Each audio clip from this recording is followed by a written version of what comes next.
A notícia que chocou o país na última semana não foi uma decisão do Supremo Tribunal Federal, mas sim um anúncio pessoal. A separação do ministro Gilmar Mendes e de sua esposa. Um fato da vida privada que, à primeira vista, não deveria ter relevância pública.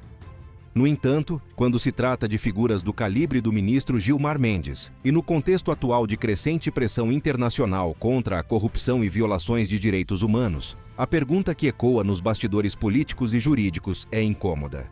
Essa separação teria algo a ver com o temido ato Magnitsky? Seria uma manobra para proteger patrimônio ou evitar sanções futuras? A notícia da separação do ministro Gilmar Mendes de sua esposa, Guiomar Mendes, veio a público de forma discreta, mas ganhou rapidamente as redes sociais e os portais de notícias. Para o homem comum, uma separação é um evento pessoal e doloroso.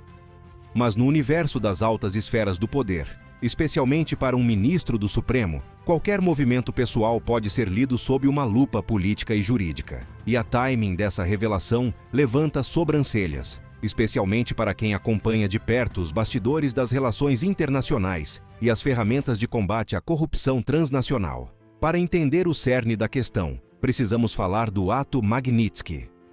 O que é essa lei americana que tira o sono de tantos poderosos ao redor do mundo? O Magnitsky Act, inicialmente criado nos Estados Unidos, permite que o governo americano imponha sanções a indivíduos estrangeiros que se encaixem em uma das duas categorias: violações de direitos humanos ou envolvimento em atos significativos de corrupção. É uma ferramenta de alcance global, com dentes afiados, que pode congelar bens, proibir viagens e isolar financeiramente os alvos e seus familiares. A lei não exige uma condenação formal nos países de origem dos sancionados. Basta que o Departamento de Tesouro do ZAEUA e o Departamento de Estado tenham evidências críveis de envolvimento em corrupção ou abusos. E o impacto é devastador. Não apenas os ativos diretos são congelados, mas qualquer transação financeira com instituições americanas se torna impossível, e bancos em outros países, por medo de sanções secundárias, também podem recusar serviços. É um exílio financeiro e de viagens que destrói a vida de um indivíduo público. Agora, vamos ao ponto sensível. Por que o nome de Gilmar Mendes surge nessa discussão? O ministro, ao longo de sua carreira, tem sido alvo de diversas controvérsias e questionamentos públicos, desde decisões que geraram grande debate, passando por acusações de favorecimento em casos de corrupção, até o relacionamento de sua esposa, Guiomar Mendes, com escritórios de advocacia que atuavam em causas no próprio STF.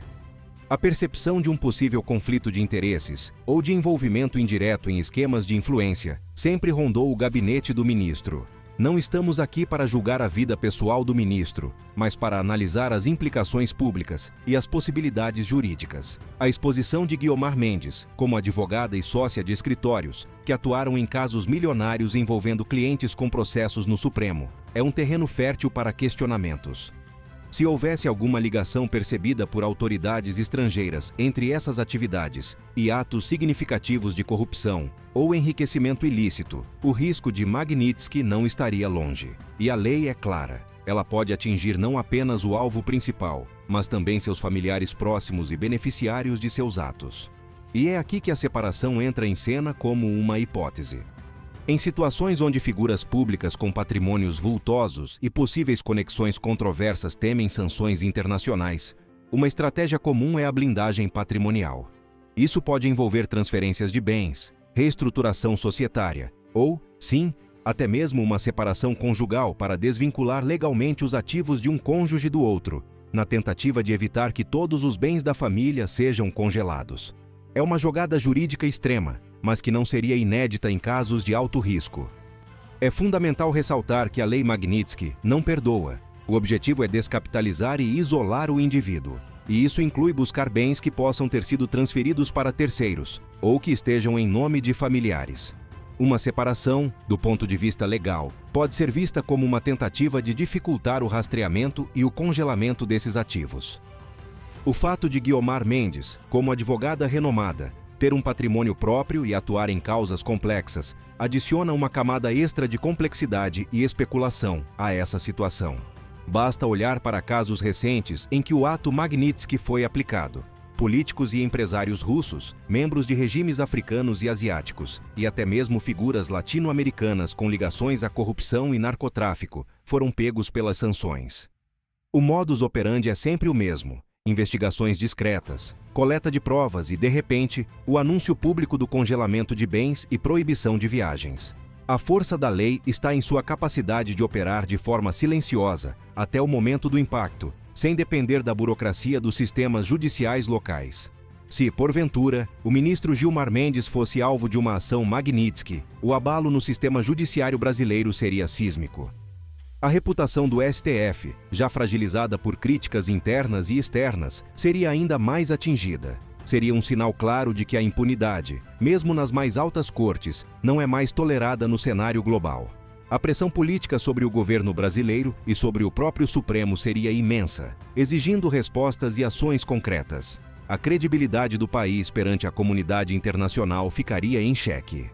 Além disso, a simples especulação sobre a Magnitsky já cria um clima de desconfiança e alerta. Ela serve como um lembrete de que a blindagem doméstica para figuras poderosas pode não ser suficiente quando os olhos do mundo e as leis internacionais estão em ação. Esse caso, seja qual for o desfecho, expõe uma vulnerabilidade que muitos julgavam inexistente para quem está no topo da pirâmide do poder brasileiro. A era da impunidade irrestrita pode estar chegando ao fim, e o ato Magnitsky é um dos seus arautos. Não podemos esquecer o contexto político americano. Com a possibilidade de uma nova administração Trump, a agressividade na aplicação de sanções internacionais tende a aumentar. Trump já demonstrou um apetite voraz para usar as ferramentas de política externa americana para punir aqueles que ele percebe como inimigos ou corruptos.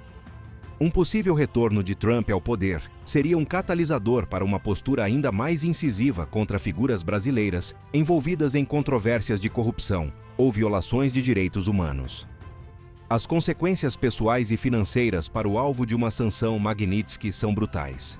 Imagine ter suas contas bancárias congeladas em vários países, seus cartões de crédito bloqueados, sua capacidade de viajar para destinos internacionais preferidos simplesmente eliminada. A vida de luxo e a influência global são substituídas por um isolamento financeiro e geográfico, além da mancha indelével na reputação. É a morte social e financeira de uma figura pública. Seja qual for a verdade por trás da separação do ministro Gilmar Mendes, o fato é que ela levanta discussões pertinentes sobre a accountability de figuras públicas.